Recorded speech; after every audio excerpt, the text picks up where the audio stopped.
Welcome to English Ideas, where simple English meets powerful ideas to help you learn, think, and become a better version of yourself. Because one good idea can change everything.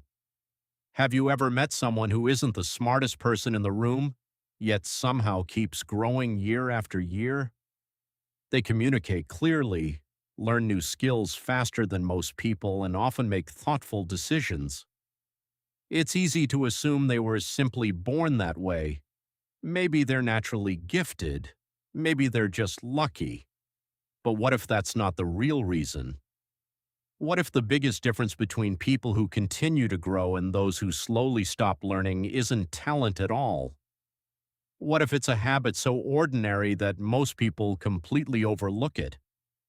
The answer isn't working longer hours, it isn't having a higher IQ, and it certainly isn't spending every free moment watching motivational videos. It's something much quieter, something people have been doing for centuries. That habit is reading. Not because reading magically makes you intelligent, not because every successful person reads, and not because books contain secret answers to life. Reading matters for a much simpler reason. It quietly changes the way you think. At first, that may sound like a bold statement. After all, we live in a world where information is everywhere. If you want to learn almost anything, you can find an answer within seconds. Millions of videos, articles, podcasts, and posts are available at the touch of a screen. We have more access to knowledge than any generation before us. So why would reading still matter? Here's the interesting part. Having access to information isn't the same as understanding it. Every day, most of us consume an endless stream of content. We scroll through social media, skim headlines, reply to messages, watch short videos, and move on almost without thinking.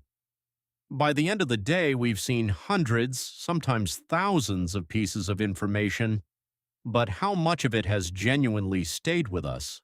How much of it has changed the way we think? Probably not very much.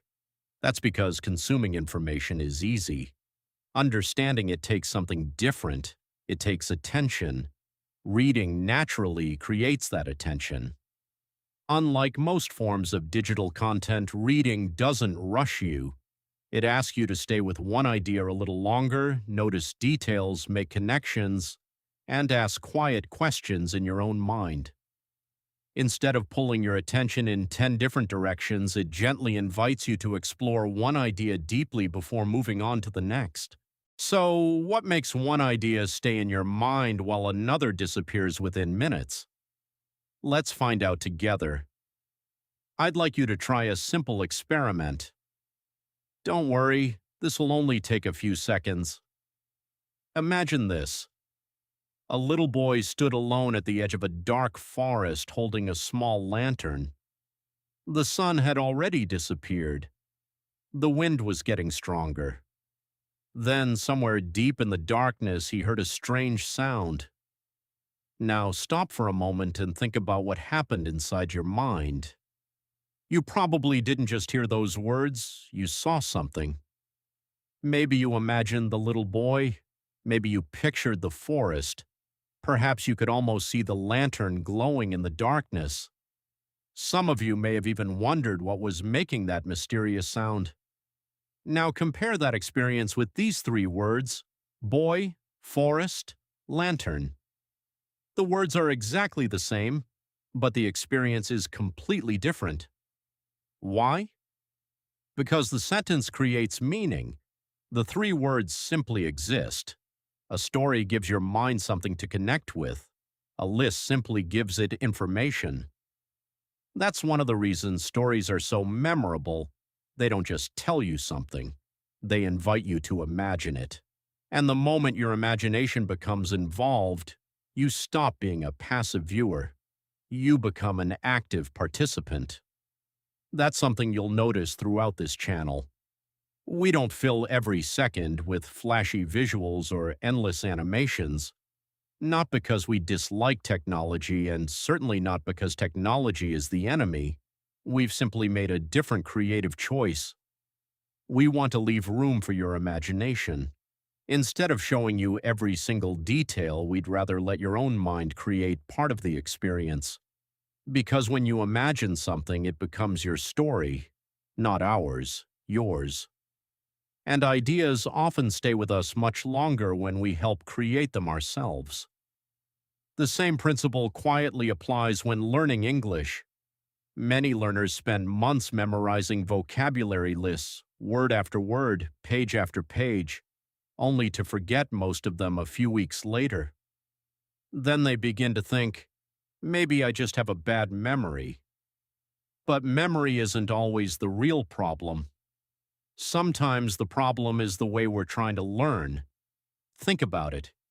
You're far more likely to remember a word you discovered inside a beautiful story than a word you memorized from a list. Why? Because the story gave that word a purpose. It gave it emotion. It gave it a place to live. That's exactly how language works in real life. We don't speak using isolated words. We speak using ideas. The more meaningful your exposure to English becomes, the more naturally your understanding begins to grow. That's why reading stories can be so powerful for language learners. You aren't just collecting vocabulary, you're watching words come alive. You're noticing how ideas connect, how sentences flow, and how emotions change the meaning of simple words. Little by little, something interesting begins to happen. You stop translating every sentence into your own language. Instead, you begin understanding English as English, and that is one of the biggest turning points in any learner's journey. Because real fluency isn't about remembering every word, it's about understanding ideas. And once you begin understanding ideas, learning English becomes much more than memorizing grammar. It becomes a way of thinking. So the idea here is to slow down without any fear of missing out, and read not for more words but for better thoughts. Thank you for your time. Let's meet up in the next video.